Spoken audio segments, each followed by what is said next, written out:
Black women, like I know I did a campaign 2 years ago. Black women who live in Japan, Black women who live in Korea, like creatives who stay in Japan and Korea. Country music.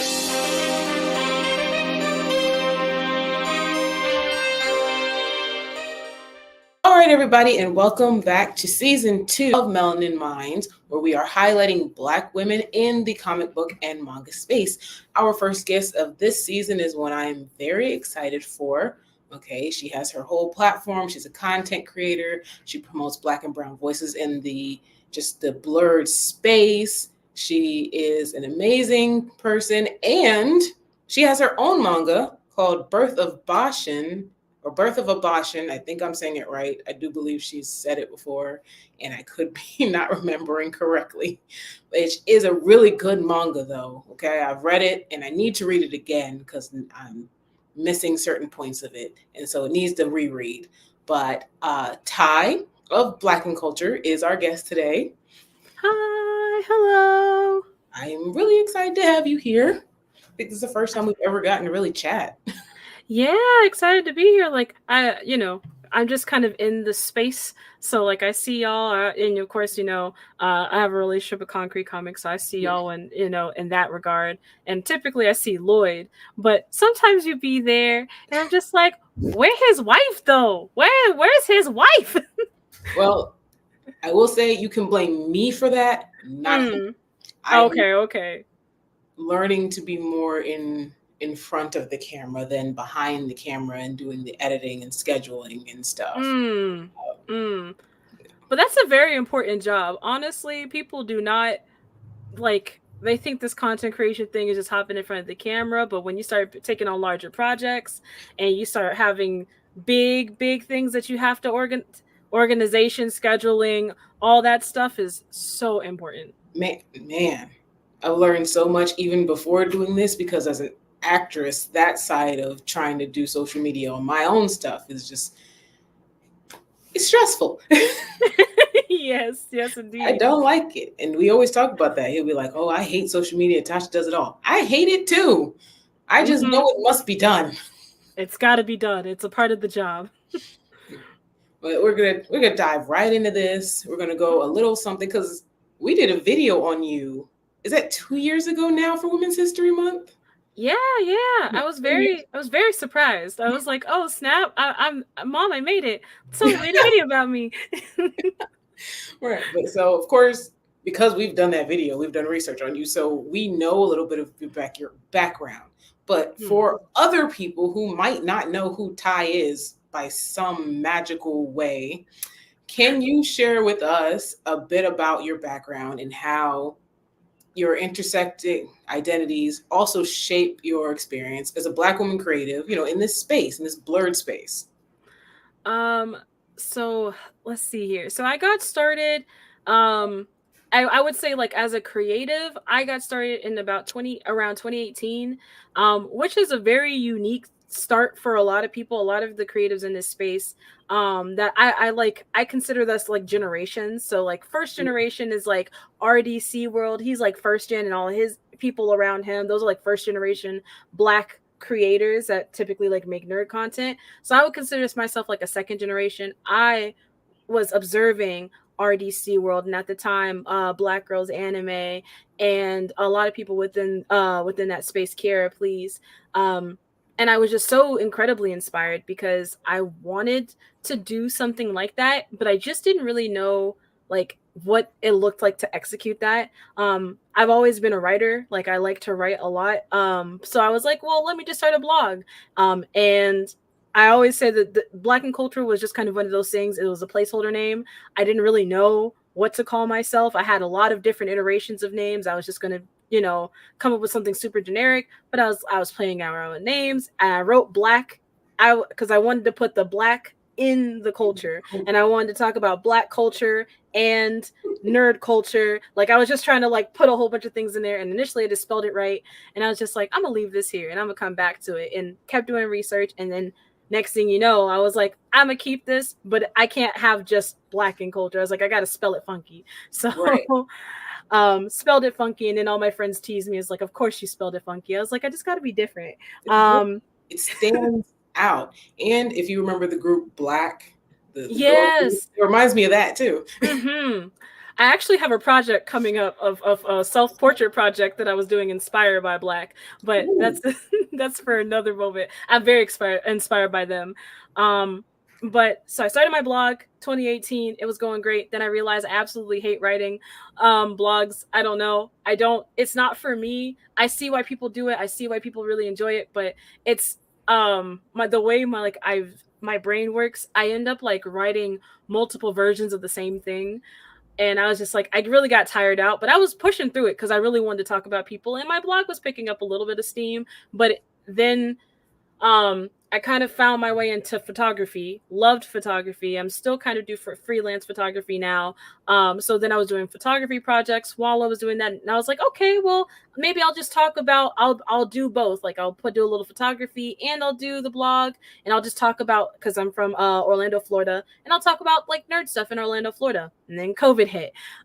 So I had to completely like just pivot because I couldn't go anywhere. My platform was, while it was picking up steam, it heavily relied on me being at events, and I couldn't go to anything. So I just started making video content, and my first kind of videos are real rough, but I'm very proud of them. I'm very proud of my very first video. I think I was very straightforward and direct about what I had to say.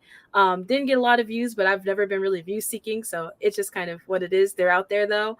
And then from there, I just kept making video content. I've kind of mastered short form content, but I've always wanted to be a YouTuber. Like genuinely, that's like where I'm headed, is YouTube. And since then, like I think my initial idea has grown. My platform is so much more than I even thought it was going to be. Now I'm like, I make my own content as a content creator, but now then I also do comic book editing on the side. I'm as far as the comic book Birth of a Ba Shin, that's a part of a series I'm doing with my dad and my sister. And we're getting ready to do more comic book stuff. And I also run the press company BN'K on Tour, where we review events. And it's just like, I'm just wondering how I keep doing more stuff, because it doesn't feel real sometimes. I'm just like, wow, I really do this. And I'm like, and also like the more notoriety you get, the bigger like my brand gets, the more freaked out I get, because I'm like, why are you guys all looking at me? Why are you staring at me? You guys know I'm just some random person in my room, right? Like I'm just this random Black woman who's like hyper fixated on anime. But also I understand it, because I remember when I first saw someone like me making the content I made, that's what got me started. So it's been a whirlwind. That's kind of how I started. And as far as like intersect like my unique experiences and what makes me unique as a Black creative, I think just I find myself like, in like humble brag, I genuinely find myself to be really authentic on camera, and I think people really connect with that.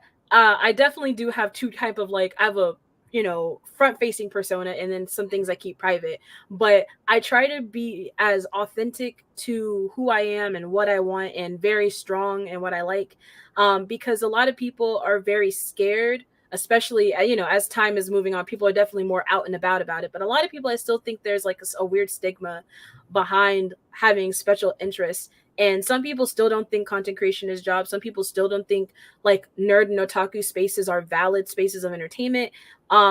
There's still almost like this, yeah, you guys are playing online kind of thing. And I'm really proud that I get to say, no, I'm not playing online. I'm establishing a business. I'm establishing a community. People are connecting with the brand, and I'm making money off of this. So I'm really happy about that experience I'm at right now.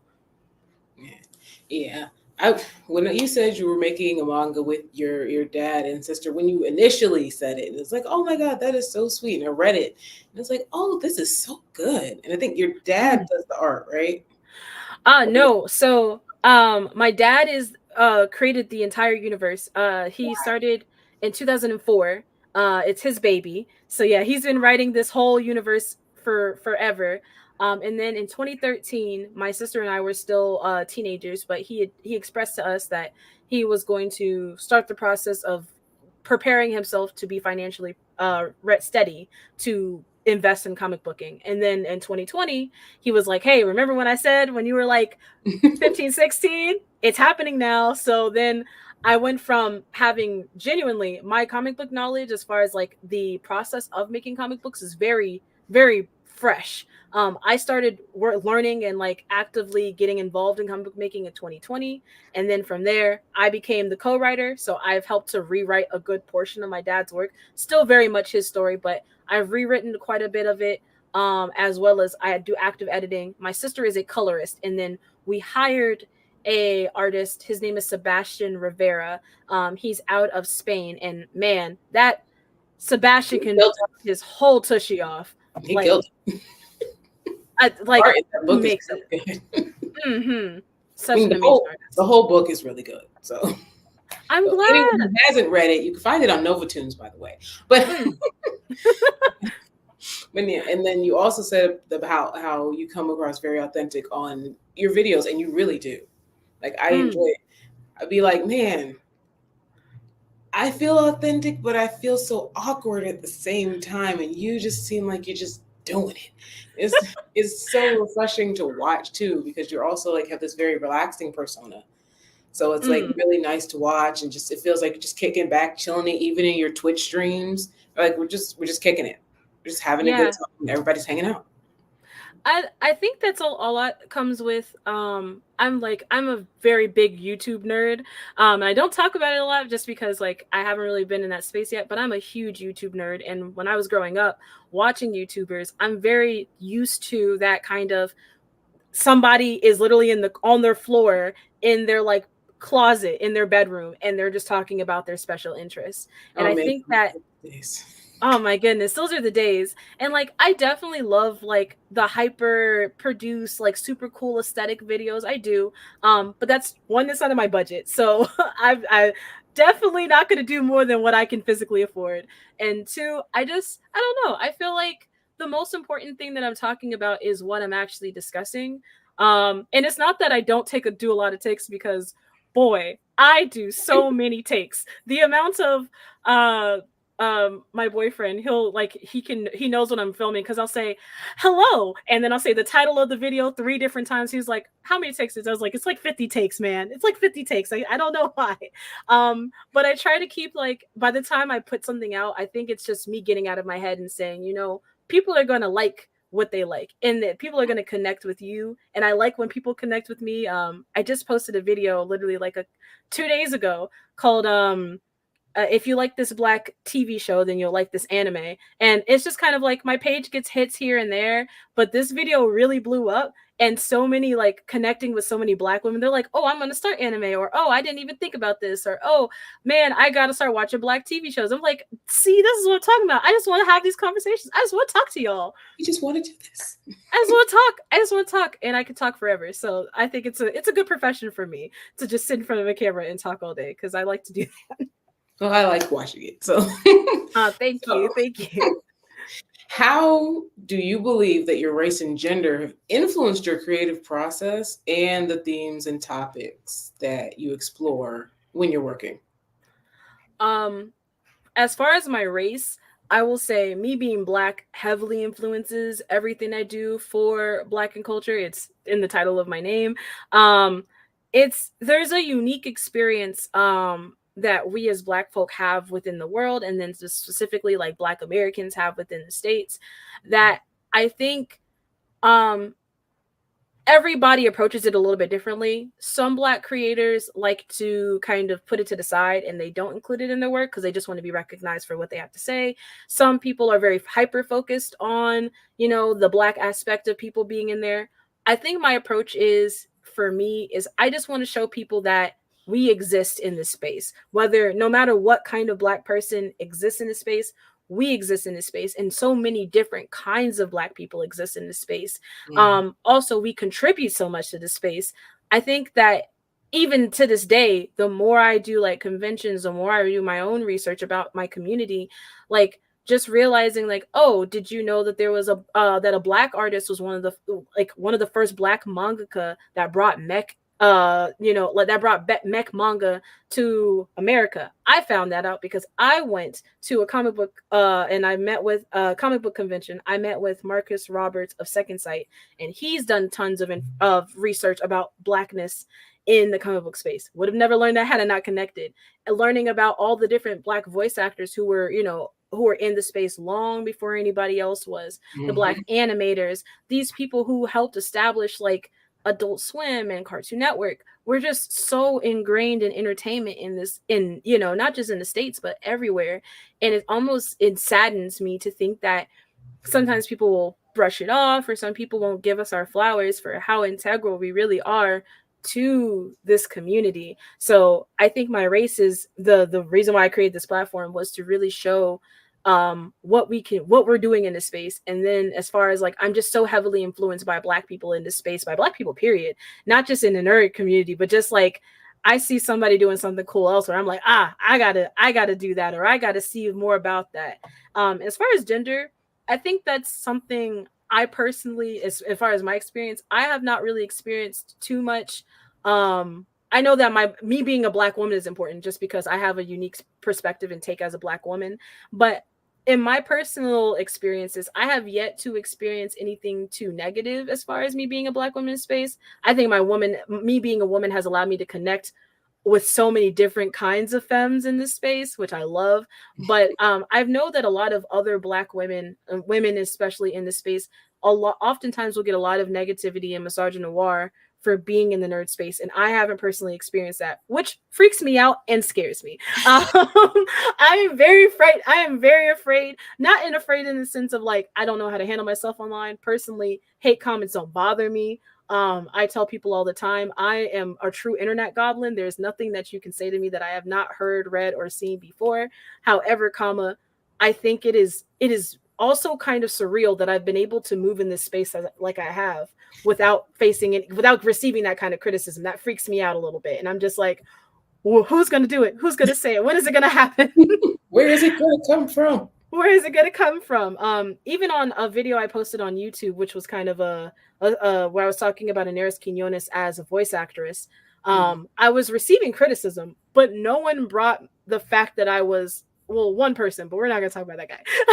But nobody really was bringing up my womanhood, like my Blackness, sure, but my womanhood, no one really said anything about that and their critique of me. And I was like, that scares me. I don't know why, but it freaks me out a little bit. So that's my experience so far. Nice. Oh yeah, it's weird. I think I've experienced definitely plenty of racism online since doing this, but not as much of the misogynoir. I've gotten more of that in person than in my own mind, like time. And then, or other times where I'll be not necessarily to my face or in a space where I'm not there, but somebody I know is there and it's happening. And I'm just like, I'm glad I didn't go, because we might have been fighting. Like, because they just don't know how to be quiet. Absolutely. Shut up. Can we all just enjoy things, please? You would think we could just all enjoy things, but I don't know. I feel like some people are just like, maybe they don't have a lot to do, maybe they're bored, or maybe, I don't know. I can't imagine hating somebody so much that it would ruin my day. Like, I can't walk into a space and see you and like I can't be cool, but hey, to each their own, I guess. I guess. Can you share a specific example of how your identity influenced something specific in what you do? I think my particular experience being a Black woman influences just so much of, like, I would say, like, my brand aesthetic, like how I brand myself online. One thing that I love about Black women, a lot of Black women that I look up to, that I consider like people that I aspire to be, not just like people within the nerd space, but like one of my biggest Black woman like inspirations is Eartha Kitt. And she's just the way that she is so elegant and carries herself, and she was so confident in herself. And it seems like she never doubted herself. Like, she was always like, this is me, this is where I am, this is who I am. I try to bring that confidence to everything that I do, even if I'm scared to do it, even if I'm not sure or convinced. If I should be doing it, I do it anyway, because I want to bring that confidence. And I think that there's just something about the way Black women bring confidence in any space. It's incredible. somebody else I've looked up to in this space is Kira Please. Just the way that she has kind of evolved. She started in one place and then moved to others, which happens for creatives. But I think I'm really inspired by her creativity and her bubbliness and her just her being refreshing and awkward on camera, and her kind of saying to, you know, without saying it, it's okay to be awkward on camera, and it's okay to just kind of be yourself and be a nerd, which kind of I wasn't going to escape anyway, just because I am neurodivergent and I'm just really quirky, so I already knew I was going to show up weird anyway. But having someone else in the space to be like, it's okay to be awkward, and I'm like, yeah, that's me, I'm the awkward black girl, and that's okay. Right. And and it just, everything that I do, I try to be confident, and I try to be, you know, myself. And I think sometimes when I like, I can't personally watch back my own videos too many times. I'm like, yeah, I don't know who that is. We don't talk about her. And just put my phone down. But like we had talked about earlier, like that authenticity, people really connect with it, and I love that, because I mean, to me, it makes me feel like I have a genuine community that's going to follow me wherever I go, and it's almost like a big family. Like, I'm going to be sad when I can't like respond to every comment. That'll make me really sad. Yeah. Yeah. No, I definitely understand that. Kira, even watching her for years, it's just like, oh, but why is it still so hard to actually do that? Mm-hmm. I think in the last year or so, it's been like, all right. And even like doing this in the last few months, is every woman who's been on here so far has inspired me in some way to do better when it comes to like my personal content and stuff. And so it's been interesting. And yeah, I'm a lot like you. I don't like to watch my own videos back too many times. Um, Plays I've been in, I don't really watch. Oh wow, that's crazy. Movie, like short films I've done, I don't really watch. Like, I definitely get that part. It's just It's like, almost like it's almost like an out of body experience. Like, you yeah. yourself, but it's like it's not you in the now, and then you just like you spend so much time like picking apart, like, oh, I could have done this way, or I could have done this way, or man, that little hair is out of place, or man, why did I pick that outfit? And it's just like you constantly spend so much time like just analyzing yourself so much. um and like that's something I've really struggled with as a creative, which is crazy. I don't talk about it as much, but like I really struggle with being really hard on myself as a creative. Like, one of the things that really drives me, and I'm glad I've turned it into a positive, but like um a lot, when I first started, I was so bogged down by like all these amazing ideas I had and everything that I wanted to do, everything I knew I was capable of, but I was afraid that I would mess it up, or it wouldn't look right, or it wouldn't be as good as it was once it hits, like once it gets out there. And over time, I've really just had to like, well, one, I have an amazing support system, and I think that that's the most important thing, is getting a really strong support system around you. But secondly, just really having that conversation with myself. Is like, you're only as good as, you know, as what you put out. Like, cliche, but like you're only as good as what you make yourself in the moment, and you can always get better. Which is why I keep telling myself that I am proud of everything that I have put out, even if I'm not like, it's not my best work. I'm very proud of everything I put out because I did it. And I try not to be so harsh on myself when I see myself on the camera, like when it gets replayed back. It doesn't get better, at least for me. It never gets better. I still cringe. I'm like, oh dang, that's a joke you said. You really said that out loud. That's crazy. But I'm still proud of her. I still like my own stuff. I'm not ashamed. I like my own stuff all the time. I like my own stuff, and I'm like, yeah, she deserves a like. That it's a unique experience watching yourself back. But I try to be proud, and I also encourage you as well. Like, definitely just keep making it. I think that you already, like, just from the little clips I see, you got like amazing personality. I think you'll do so much stuff. I also watched like some of your the older podcasts. This is a great concept. I love this. Thank you. Yeah, no, this felt needed. Because even like when I talked to Carla, when she brought up the percentage of Black women, at least that are recognized, and I do wholeheartedly feel like that percent has to do with recognized, and that the percentage would be actually quite a bit higher if we chose to recognize more people in the space. Absolutely.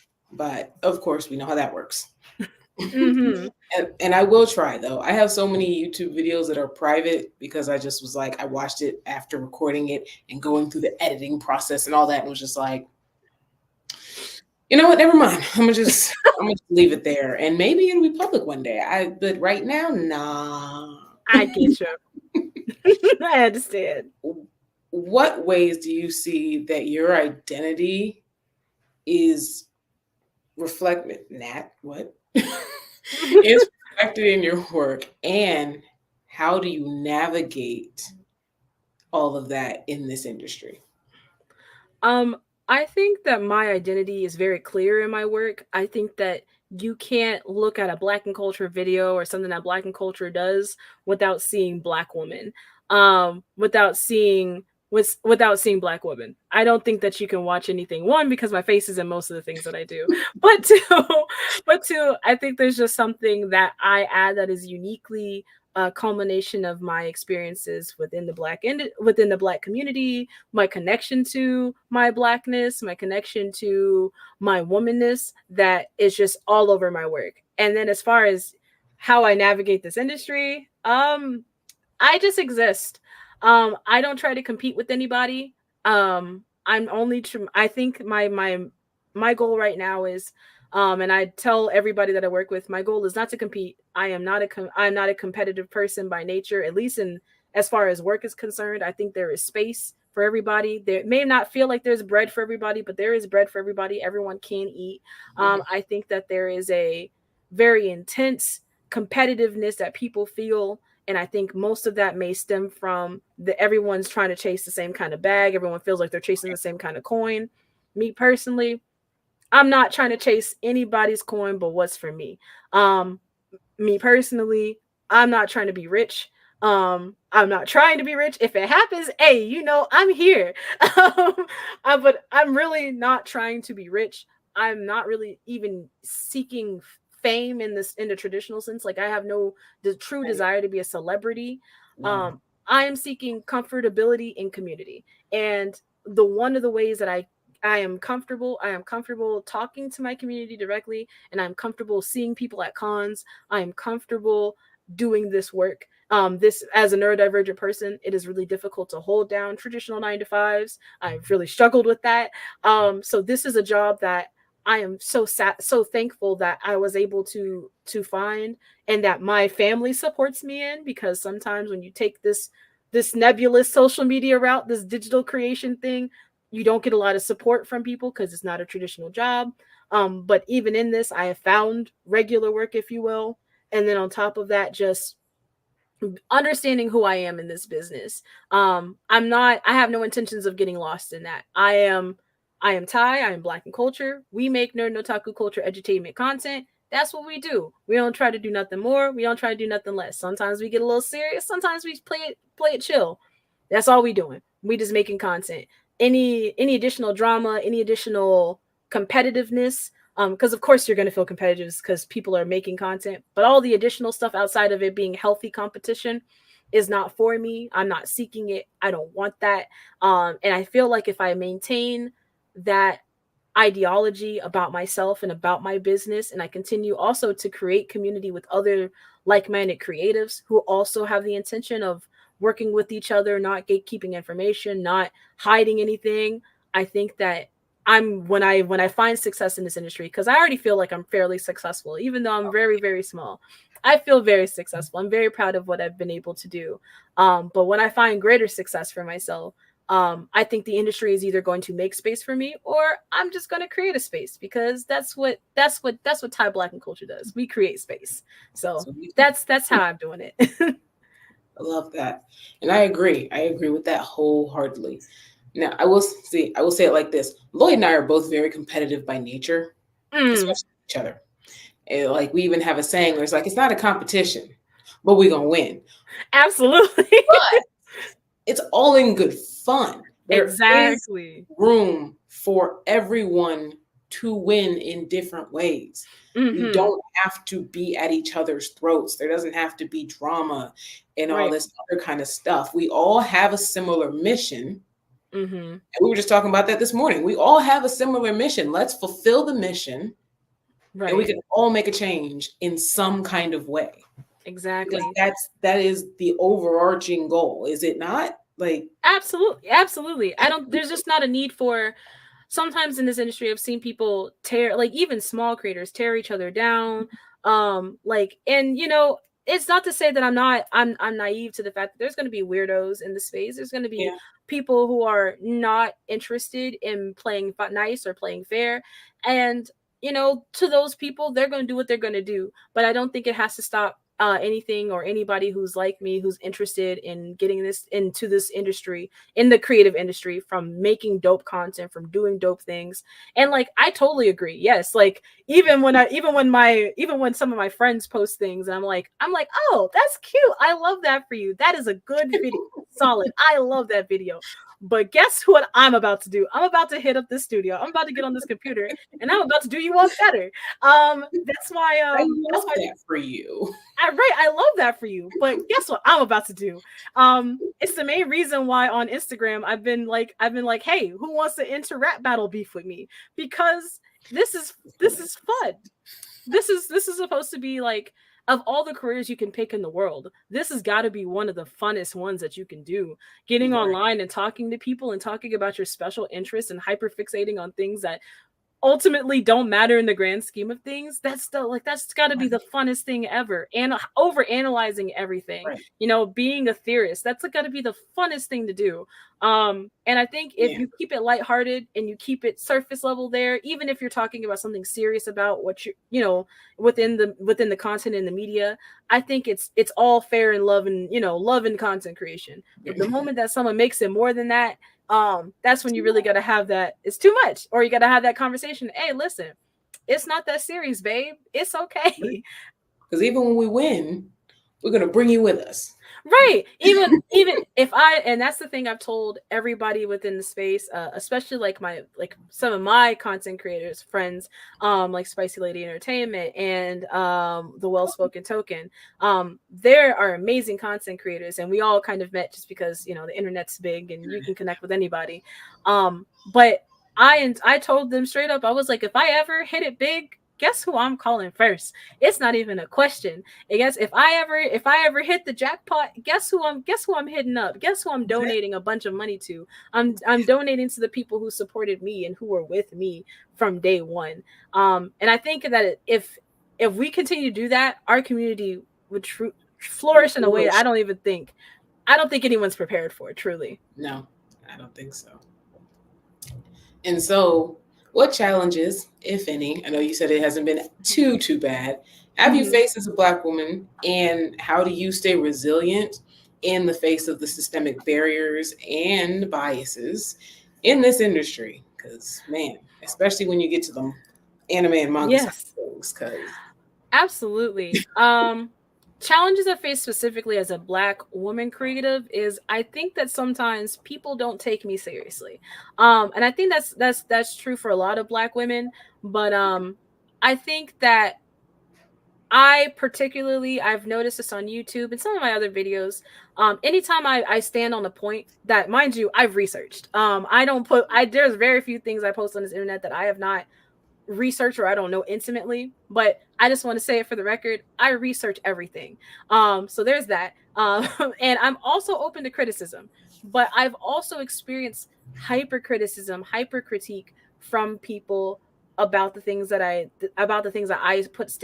take a stand on, and that's weird to me. Don't necessarily agree with that. But it is something I've experienced a lot. I also think that when I say something, I've noticed that particularly like men in this space, they will approach what I say kind of dismissively. There's not a lot of seriousness taken into what I say, or sometimes I'll say something and I'll provide a new critique. This has happened a lot in like IRL spaces. There's a dismissiveness of what I'm saying because of the intersectionality of being Black and woman. So I have a different overall perspective of things. And the second part of that question, man, I had it lined up. What was the second part of that question? how are you staying resilient, essentially, Yes. despite the bias? Despite the bias, I'm excuse my French, I'm a badass. That's how, because I'm Yes, you amazing. are. I am so, and I have to say it every day though. I have to be like, Ty, you're amazing. Ty, you do great work. And like I said, I really cannot understate how important it is to have an amazing support system. My support system is some of the best people around. I have an amazing partner. I have incredible friends. I'm so blessed to have two, like, sometimes my mom doesn't always get what I'm doing, but she supports me, and I love that. I love that about my mom.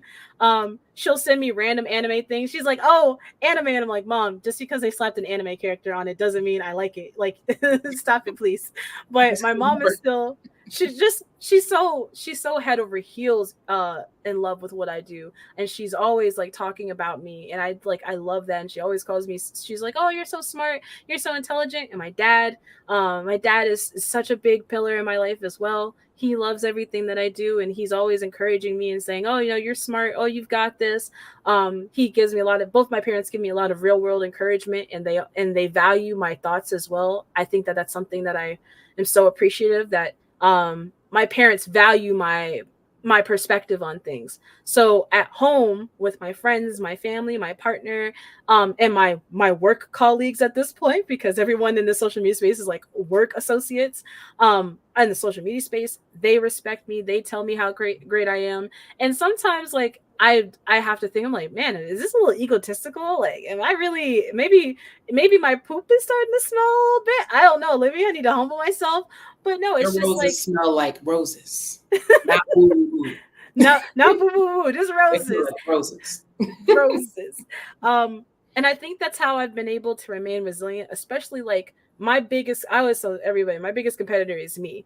My biggest critic is me. When I'm extra hard to myself, and when I'm being mean to myself, and when I'm being vicious to myself, it is my support system that pulls me out and consistently raises me and says, you've got this. But they also raise me to the higher standards. Like, you know what? You can put a little extra work into this. You can say this a little bit better.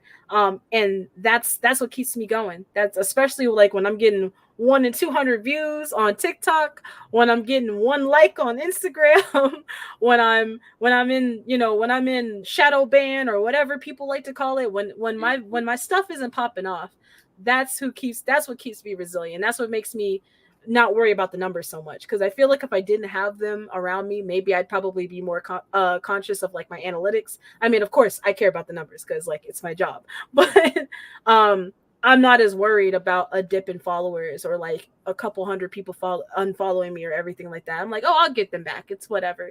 And I can't understate how incredibly blessed I am to have that, because I just know that so many people do not.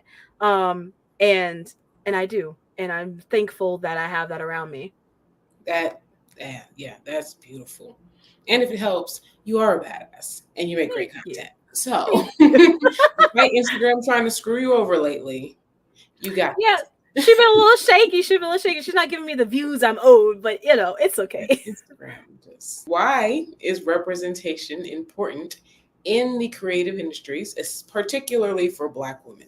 And real quick, I don't remember if I said it at the beginning, in case anyone's wondering, this season theme is intersectionality for Black women specifically, of course. So that's why these questions are all like this. I love it.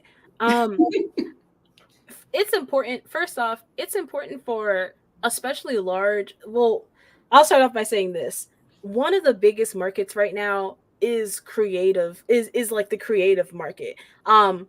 Despite what people will try to say about anything else, the creative market is where it's at. That's why people use AI to try to replicate what we can do. That's why people try to use watered down versions of what specifically Black women do.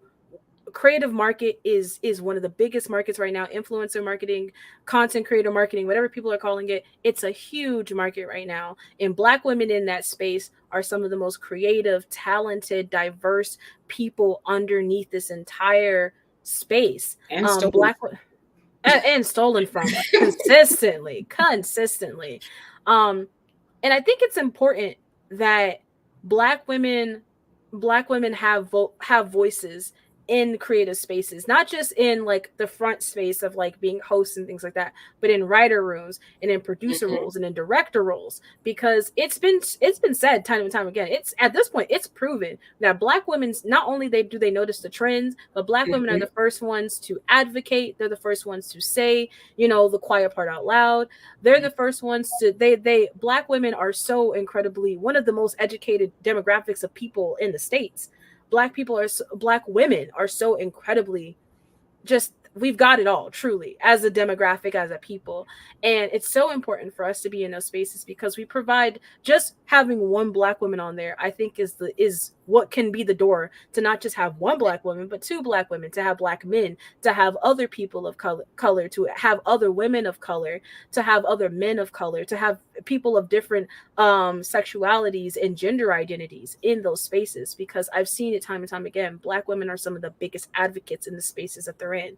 And not, you can tell when Black women aren't there. You can tell when they're not there because you begin to see those spaces start to look a little sparse. They start to look a little bare. They start to look very white. And we as consumers can tell when there's not diversity. And some people might not be minded by that, but me personally, I'm bothered. I'm bothered when I don't see it. And I really do believe that the initiatives that I've seen brought up by Black women are some of the most diverse, some of the most interesting, initiatives brought by Black women. And just Black women, Black women, Black women. Yes, we need them in spaces. We need them everywhere. Because I really do think that if we can see more Black women in those spaces, truly and honestly, every other kind of identity, every other kind of person that you would possibly want in that space will truly follow suit. Because I've just physically seen it. A Black woman gets in the space, everybody else that's not just other Black women, not just other Black people, but everybody else that's out there, they get a seat at the table. And I love that about us, and I love that about our ability. Which is why it's crazy yet unsurprising at the amount of pushback that we got on the clip about Kira talking about a Black woman writing for Storm. But I digress. So, absolutely. How do you use your platform and work to advocate, which, I mean, I kind of know this, but let other people know, for greater representation and visibility of women creatives? So I've done so much for specifically Black women. During Black History Month, multiple different times, I have tried to highlight Black women. I've done a lot of different little campaigns where I brought in different, like, where I say, oh, Black women, like, I know I did a campaign 2 years ago, Black women who live in Japan, Black women who live in Korea, like creatives who stay in Japan and Korea. I've done different blogs about Black women in alternative spaces. I've tried, even though my platform is so small, I've really tried to uplift Black women in my space because Black women inspired me to do what I do. And even still, you undersell how large your space really is. Maybe I am. I always feel like I'm just in my own little pond. And my pond is just it's got like me and a couple of other like larger fish, but it just really be me. And that's probably just the way that I personally perceive myself, because I don't want to I don't ever want to get too big for my britches. Like I'm definitely like, I'm confident in myself, but I never want to get too big for my britches. And I also I never want to get too big for people to critique me. Like I always want to be critiquable. So I think that's why I just underthink about what I've done, because even like thinking right now, I'm like, man, I could still do so much more for Black women. There are so many other projects that I have in mind about Black women. One of the things I'd love to do is like a lot of the photo shoots I used to do when I was actively doing like freelance photography, was I would do photo shoots of Black women doing like nerd stuff. And I was like, man, I'd love to get back to that, doing photo shoots of Black women in cosplay. I'd love to feature more Black women in comics and more Black women in manga, more Black women voice actors. Like, I just feel like I could do so much more. Like, I feel like the work never stops for me, because there's always new Black women entering the space. There's always more Black women. I'm like, you've been here the whole time and I didn't know it was you. Just every other day, I swear, I Google something and I'm like, oh, that was a Black woman. That's crazy. Just, I feel like I've done a lot. but I'm so excited and eager to do more. Black people in general, but Black women especially. I'm so excited to do more projects and more initiatives featuring, highlighting, and exalting Black women within the space. But so far, just as Blaque N Kulture, that's what I've done. And then at events, when I do cons and when I BN'K on tour goes out, one thing I try to do is I try to gather interviews from Black women. The last big con I went to, which is Holiday Matsuri down here in Orlando, I was able to Dresses and Capes, who's an amazing cosplayer. She allowed me the opportunity to speak with her. Yeah, she's incredible. Just like one of the most incredible seamstresses I've ever seen in my life. I got the opportunity to speak with her, and I got to feature her on the BN'K on tour page. And then I spoke with Danny Chambers, who's a voice actor, very, very talented. She got featured on my page. I actually need to start releasing more of like the footage I get, because I typically only drop like a minute and 30 seconds. But man, just also, I'm so thankful that Black women, when they see me out in the wild, they're just like, Black woman, I see you. And I just love that solidarity. There's nothing more. No words needed. No words needed. Like, that's another thing that I just like, I can't undersell. Like, Black women in the space have been so kind to me and have been so loving to me. I'm so thankful that I decided to become a content creator when I did, because there are so many women, not just you, but just like women in this space who have reached out to me, who show me love, who show me so much kindness. And without Black women, man, I don't even think I'd have the platform that I have. So I'm incredibly thankful for all of you guys as well. Oh yeah, like I have come across men and Black men in this space. It's just like, but I have been hard pressed to come across a Black woman in this space. That's just like, okay, well, whatever. Mm-hmm. Like, almost every single one of the Black women are just like, you're great. I love you. I love you. I'll reach out to you. What, you want to interview? Sure, no problem. But right, just like kindness, just kindness, love, exuberance, just the grace, just 10 out of 10, no note, chef's kiss. Also, post-show conversation coming. Talk about absolutely. But how do you reclaim your agency as a Black woman creative? Are there any specific strategies or practices that you use to empower yourself and keep yourself going, as well as other people in the community?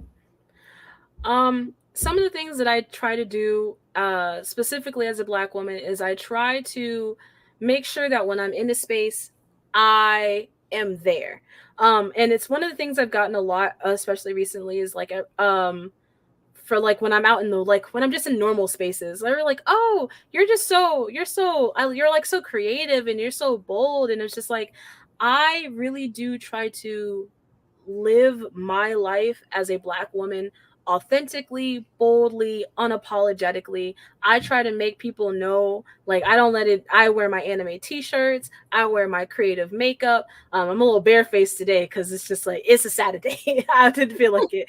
But I try to be as bold and unapologetic as possible. And I think the most incredible form of protest and the most incredible form of reclamation is when you are authentically yourself in every space that you show up in. I do not dumb myself down for anybody. I do not try to mince myself down or compartmentalize.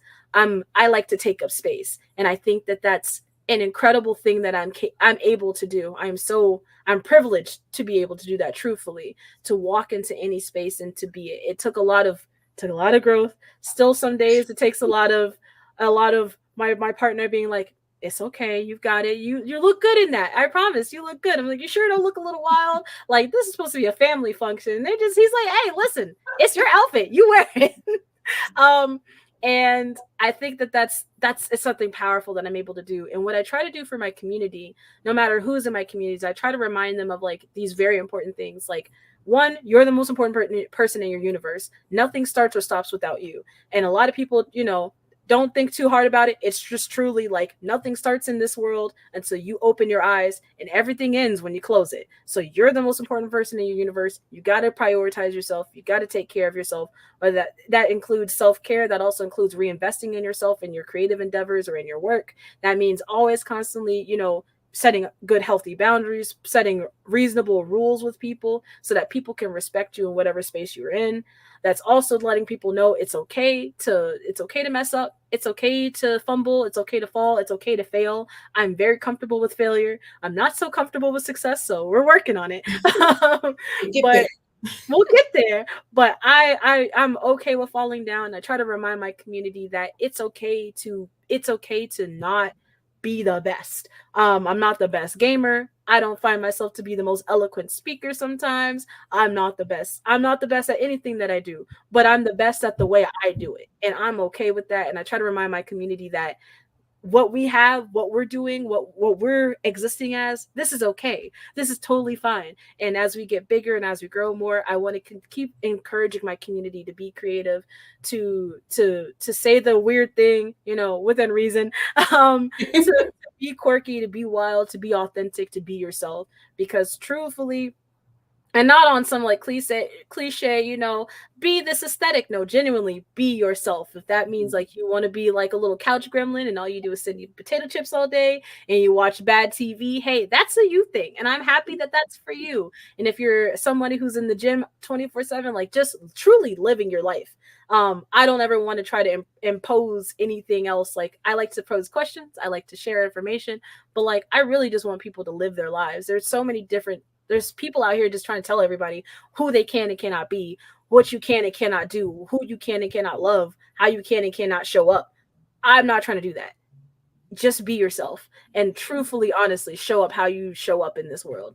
And I want that for my community so, so bad. Yeah. I think a lot of us are definitely working on taking up space a little bit more. It's something to work on, especially depending on how you grew up, man. Oh yes, yes. It's a toughie. It's not a everyday thing. And I always tell people I'm fairly young. I'm 26. I'll be 27 this year.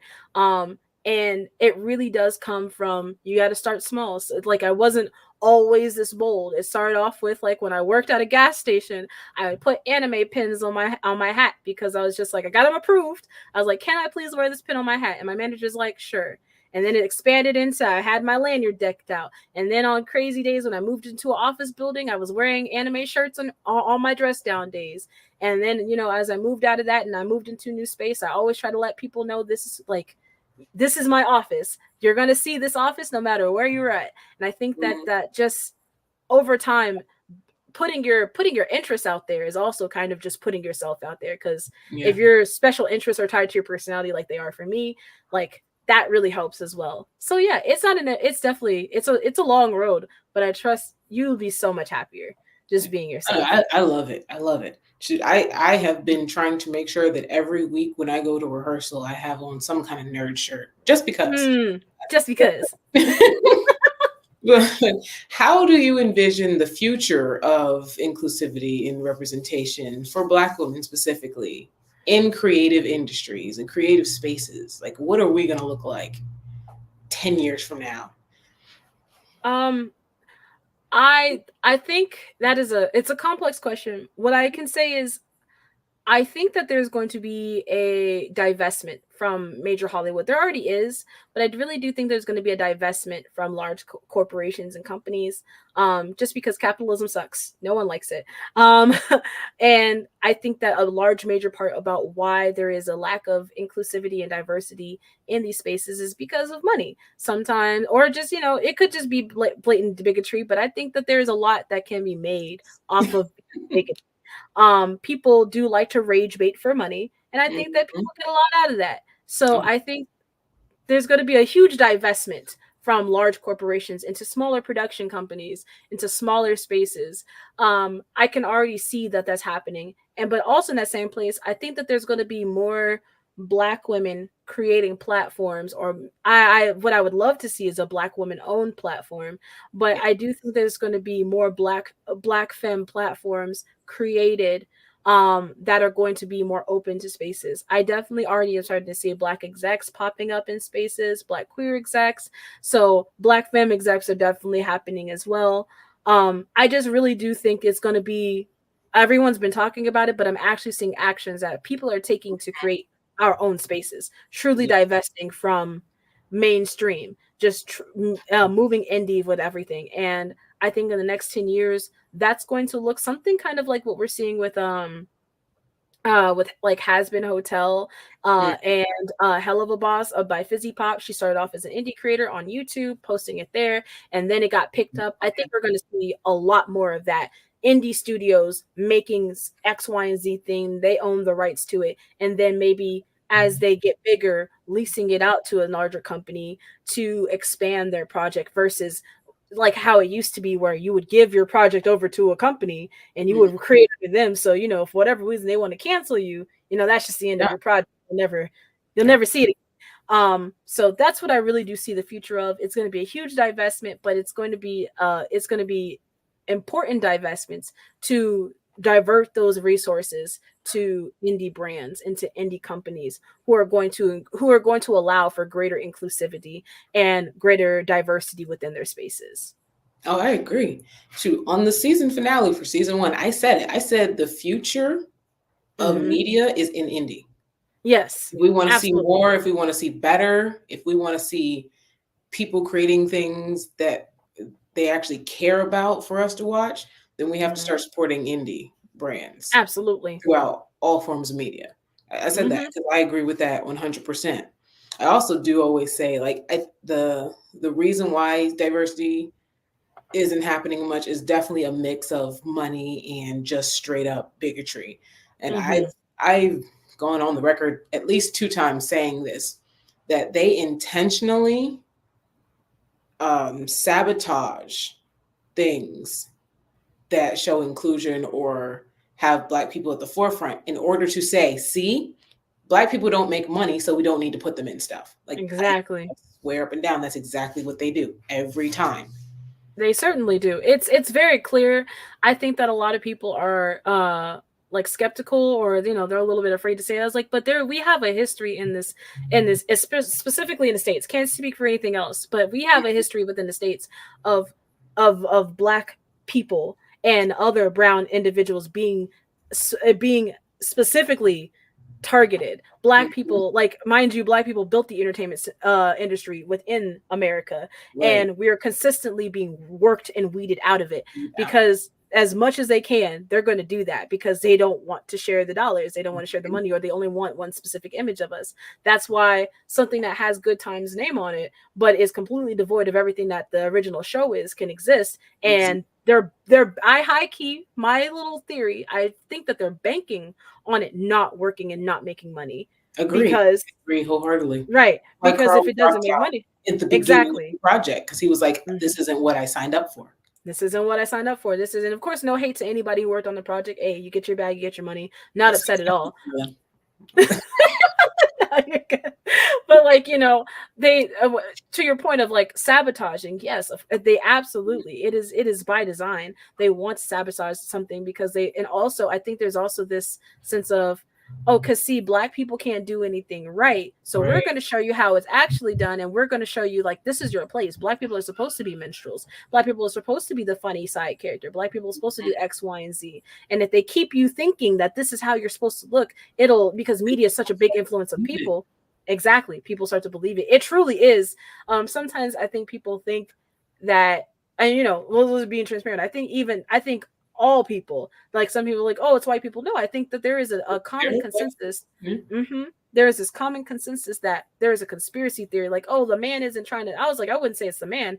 We just live in a system that is, since day one, has systematically been set against an entire group of people, and that people has been disenfranchised from the beginning. You're gonna see struggles. You're gonna feel the effects of 400, 500 years of disenfranchisement. Like, that just happens. So that's exactly why divestment is necessary. Truly, divestment is necessary. Indie is necessary so that we can truly fund our own projects. All right. So just like we build original Hollywood, we'll build a new one. So absolutely. What advice would you give to other Black women creatives who are navigating their identity specifically in the creative space? What I would say to you, Black women, is that same advice I gave earlier. You're the most important person in your universe. Definitely prioritize yourself. Take care of yourself. sometimes you have to sometimes you need to take a step away. It is okay to say that I am overwhelmed, that this is too much, and I don't want to do this today. And it's also okay to try something new. Don't feel stuck in your niche. Don't feel stuck in your space. You can always pivot. You can always change. As far as your identity, you're a Black woman, so that is going to come with some initial pre-programmed hate. You're going to receive a prerequisite of nasty comments online. People are going to insult you. People are going to insinuate that you are dumb, that you are stupid. People are going to demean you and diminish your ability to do what you are doing. All because they have their own preconceived feelings, notions, and ideologies about who you are. They already have made up in their minds that you are not worthy of their time. But I assure you, there is an audience for you. There are people out there who want to see you. There are people out there who are dying to hear your thoughts. And I say that because it happened to me, truly and honestly. That's how it started for me. And I think that if you don't have a support system, reach out to other women in your space. You'll be so surprised to see the women in your space who want to support you. Reach out to like-minded individuals. And once you get your support system, trudge ahead. Put out everything. Do everything. Don't think anything is too stupid. Because nothing is stupid. Just do do you and be happy in it. Do better when you feel like you can do better, and turn the camera off when you feel like you've done enough. Only do what makes you happy, and I think that you will be just fine. I agree. I have nothing to add. Not that it was my job to add anything on that one. All right. And so we've come to the point of the show where I give a fact. Since Women's History Month is over, obviously, we are not doing Women History Month fact of the day, but we are doing a fact of the day about women in the industry. And so today is that Barbara Brandon Croft, who was an American cartoonist best known for her comic strip Where I'm Coming From, was the first nationally syndicated African-American female cartoonist. And I had a little something extra for that, but I forgot what it was now. So, because that was like a week ago. Shout out to Branda. We love her. And darn it, she just got something else greenlit. Another story greenlit recently as well. I don't remember what it was, but this is like sometime in the past year, and it's being worked on. So she is still very active, guys. So go find and support what she's got coming out. And of course, thank you to our awesome guest, Ty, for being here with us today. And go ahead, Ty, if you would please share all your socials, where people can find you, how people can support you, all those things. Yeah. If you want to find me anywhere on the internet, it is BLAQUE, the letter N, K with K, ULTURE, Blaque N Kulture. That is everywhere. YouTube, Twitter, Instagram, TikTok. I'm doing pretty well on. I don't know if she'll be around for much longer, but I'm riding her until the wheels fall off. So they past the House, not the Senate yet. So we're waiting, but I'm riding that app until the wheels fall off. So I will still be there. I'm everywhere. I do in June I am starting I think in June, probably late June now, because I had to push some projects back, but in June I'm launching a series of YouTube videos, so that's going to be fun. So check out my YouTube around that time. Subscribe if you haven't. I also have a press company called BN'K on Tour, just like that, and that is where all of my press work comes from. I've got interviews. I've got so much exciting stuff happening this year with my team. My team has expanded. We went from 2 people to 5, so we're doing the thing. I'm so excited for my team. We post reviews about local conventions and events within the Orlando, Florida area. So if you happen to be in Orlando, Florida, you're trying to visit Disney or Universal, there's always more than that happening. So please feel free to check that out and see if there's something that interests you. And yeah, that's pretty much all I got for right now. And y'all start hiring her and paying her to come out to, other conventions so she can get out of just the Florida area, because that would be great. Yeah. Oh, that's right. I'm going to MomoCon in May, so I'll be there. Out of You're at MomoCon. Hey, I gotta see a panel with Nerdy Bear, so we'll be there. Oh, that's right. I just connected with Nerdy Bear. Absolutely. I will certainly be there. Yay. Yay. But yeah. But all right, guys, of course, you know where you can find me. You can find me at official_ToshiJ. That's official_TOSHIJ on Instagram, TikTok, and Facebook and Twitter, excuse me. So that's everywhere except for Facebook and YouTube, where I am just at TashiJ89. Or you can find me at Midnight X Comics everywhere except for Facebook and YouTube, where we are just Midnight Comics. And of course, as I always say, remember that a small spark can create a big flame. And I will see you guys on the next episode. Thank you for tuning in.